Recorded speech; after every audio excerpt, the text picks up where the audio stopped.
क्या आपने कभी सोचा है इतना बड़ा शिप बिना क्रेन के ऊपर कैसे उठता है? और आखिर पनामा कैनेल को दुनिया का इंजीनियरिंग वंडर क्यों कहा जाता है? आज देखते हैं।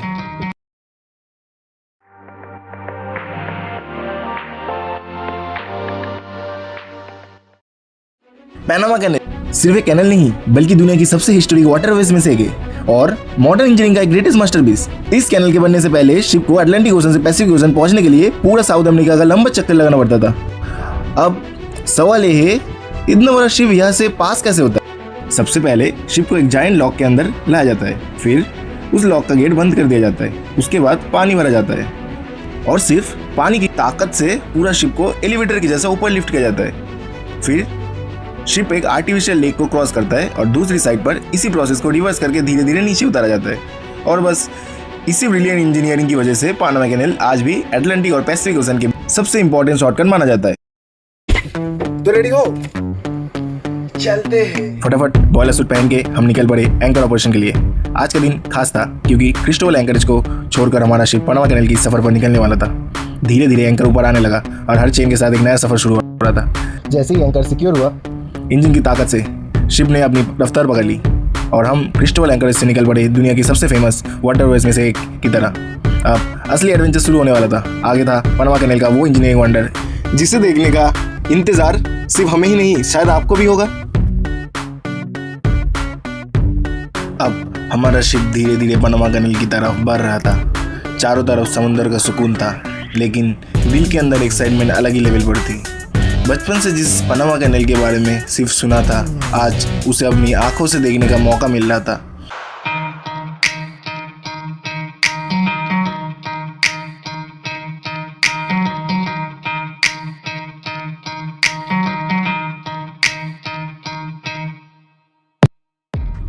और बस कुछ ही देर में हम उस इंजीनियरिंग मास्टरपीस के एंट्रेंस पर पहुंचने वाले थे।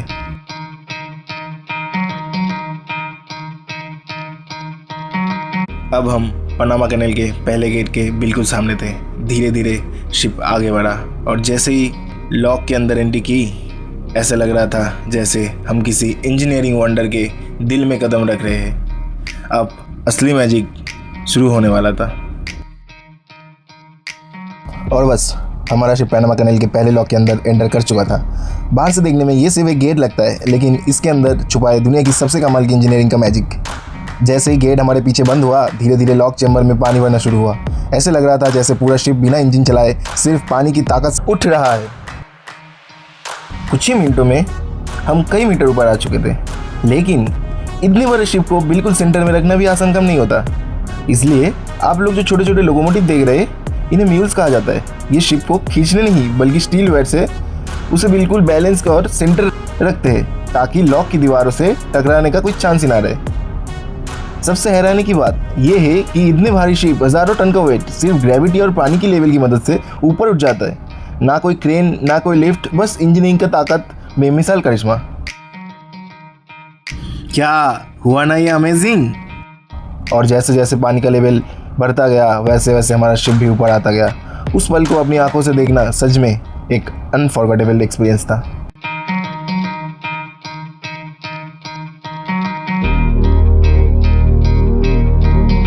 और कुछ ही देर बाद हम लॉक सिस्टम को पार करके एकदम अलग ही दुनिया में आ चुके थे। यह है गतुन लेक, पनामा कैनेल का दिल। कुछ देर पहले हम लॉक के अंदर थे और आप इतनी ऊंचाई पर एक शांत सी झील के बीच अपना सफर जारी था। सबसे इंटरेस्टिंग बात यह है कि ये कोई नेचुरल लेक नहीं है, इसे इंसानों ने बनाया था ताकि शिप्स अटलांटिक ओशन से पैसिफिक ओशन तक का सफर आसानी से कर सके। एक वक्त था जब ये दुनिया की सबसे बड़ी मैनमेड लेक मानी जाती थी। यहाँ पहुँचते ही पूरा एटमॉस्फेयर बदल जाता है। एक तरफ घना रेन फॉरेस्ट, दूसरी तरफ बिल्कुल शांत पानी और बीच में हमारा शिप। इतना सुकून था कि यकीन ही नहीं हो रहा था कि हम दुनिया के सबसे बिजीएस्ट शिपिंग रूट में से एक पर सेल कर रहे हैं। यहीं से पनामा कैनेल का अगला और भी खूबसूरत हिस्सा शुरू होता है। हर मोड़, नए व्यूज़, नए एक्सपीरियंस। हर मिनट लगता है कि ये सफ़र ख़त्म ही ना हो। और देखते ही देखते शाम हो चुकी थी। पूरा दिन कब निकल गया पता ही नहीं चला। इतनी देर में हम पनामा कैनेल के आखिरी लॉक गेट तक भी पहुंच चुके थे। सच कहूँ, पनामा कैनेल को सिर्फ वीडियो में देखना और इसे अपनी आंखों से सामने एक्सपीरियंस करना, दोनों में ज़मीन आसमान का फ़र्क है। अगर आपको ये सफ़र पसंद आया हो तो वीडियो को लाइक ज़रूर करना और चैनल को सब्सक्राइब कर लेना।